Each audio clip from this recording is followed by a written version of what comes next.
लेकिन हमारे दरमियान जो डिफरेंसेस हैं, जो इख्तलाफ है, शायद उसने हमारी कम्युनिकेशन, हमारी बातों के बीच में दीवार खड़ी कर दी है। इसलिए या तो तुम मेरी बात समझ नहीं पाते या समझना चाहते नहीं हो।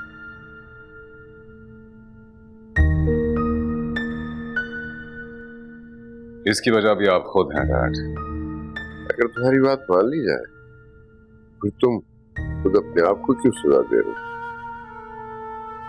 क्योंकि मैं आपको सजा देने का हक नहीं रखता। यहाँ तक मैं समझता हूँ हमारे दरमियान सबसे बड़ा इख्तलाफ दुआ है। उसके लिए भी तुमने जो चाहा वो किया, फिर मुझसे शिकवा किया।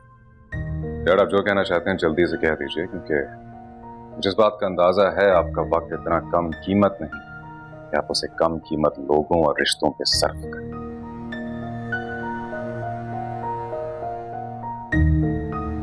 देखो, जिस तरह तुम्हें दुआ की फिक्र रहती है ना, उसी तरह मुझे तुम्हारी फिक्र है।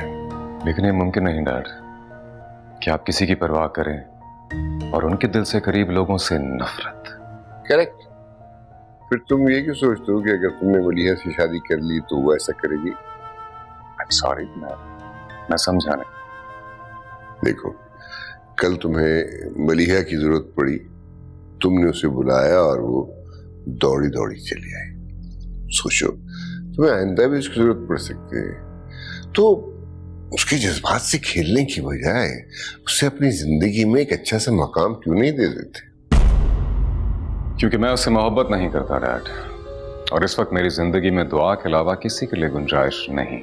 वो तो मोहब्बत करती है तुमसे और उसकी जिंदगी में तुम्हारे लिए बहुत गुंजाइश है। ये उसने आपसे खुद कहा। अरे नहीं यार, हर बात कही नहीं जाती। समझदार लोग कुछ अनकही बातें भी खुद से समझ लेते हैं।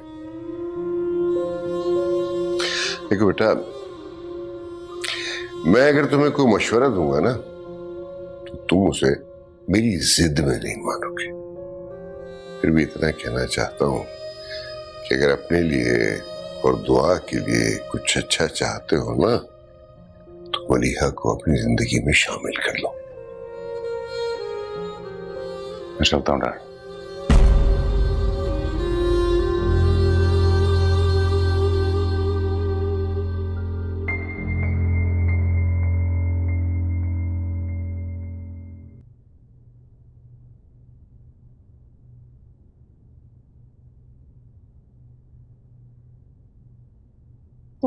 तो तुम्हें क्या लगता है अखबार में कोई ऐसी नौकरी होगी जिसमें तुम्हारी क्वालिफिकेशन के हिसाब से कुछ होगा? और आजकल तो एमबीए करने वाले लोग भी बेरोजगार बैठे हैं। और तुम्हारा तो अभी बैचलर्स भी कंप्लीट नहीं हुआ है। मैं क्वालिफिकेशन की बेसिस पे नौकरी नहीं तलाश कर रही, किस्मत पर तलाश कर रही हूँ। अगर किस्मत में हुआ तो नौकरी मिल जाएगी। हाँ, फिर तो शायद मिल जाए, क्योंकि किस्मत तो तुम्हारी बड़ी लश है। जो सोचती हो जाता है।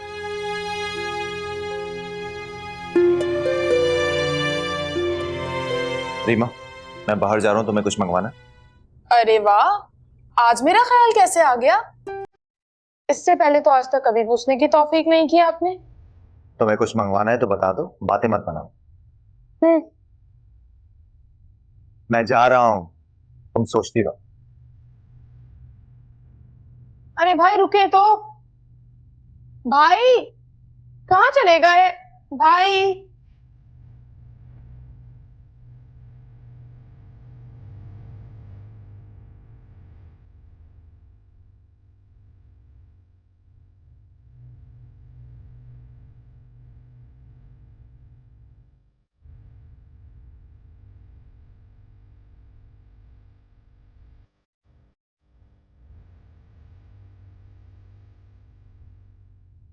हेलो, अस्सलाम वालेकुम जी। आपने नौकरी का इश्तिहार दिया था।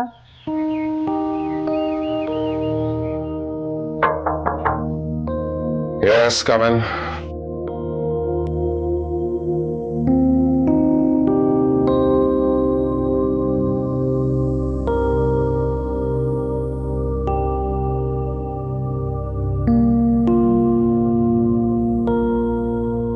अस्सलाम वालेकुम सर। वालेकुम अस्सलाम।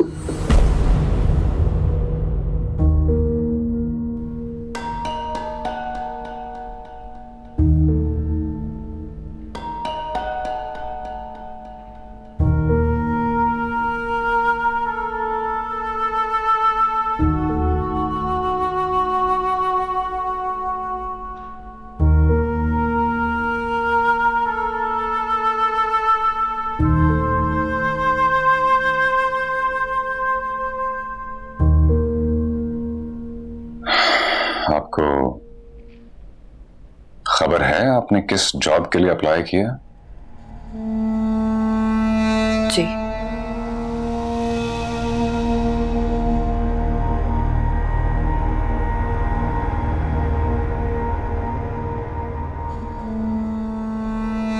तो फिर आपको ये भी मालूम होगा कि इस जॉब की एडवर्टाइजमेंट में क्वालिफिकेशन की क्या रिक्वायरमेंट्स थी।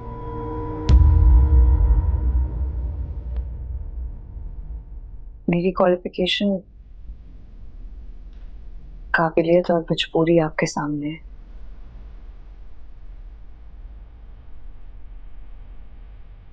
इससे ज्यादा और कुछ नहीं रह जाता।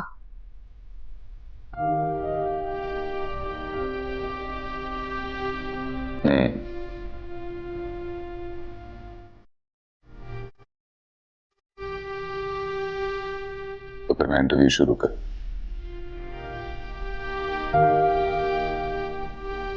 क्या अभी भी इंटरव्यू की कोई गुंजाइश बाकी है?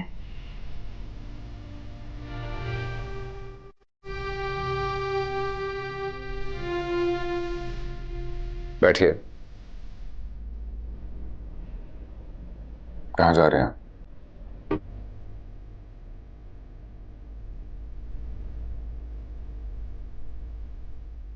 आपके इनकार से पहले ही मैं खुद को इस नौकरी के लिए नाअहल समझती।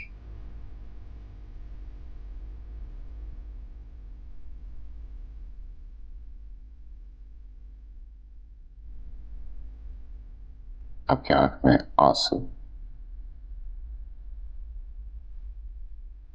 खुशी क्या है?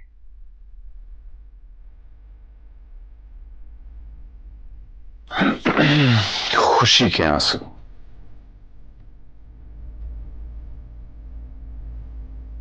मेरी बेबसी, दुख और तकलीफ की खुशी। इसको आपसे ज्यादा और कौन समझ सकता है?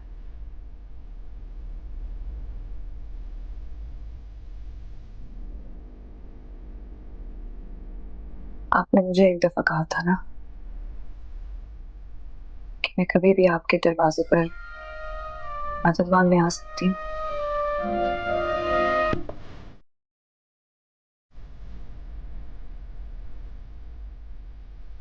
उस दिन इनकार के बावजूद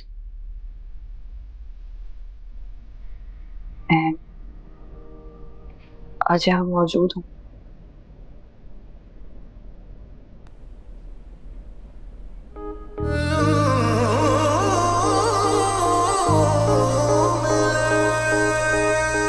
मुझे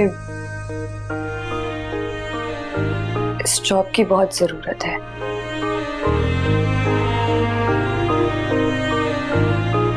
इसलिए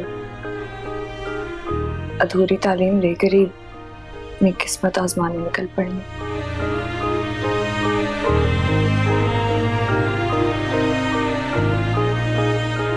आपके सामने बैठी हूँ नौकरी की दरखास्त के लिए। मिले के रास्ते जुदा जुदा से हो गए, चराग जो जलाए थे वो शाम से ही सो गए।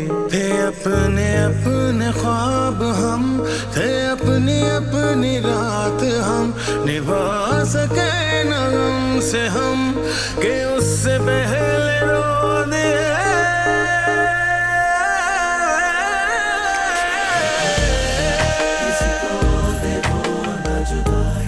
तुझसे बस दिल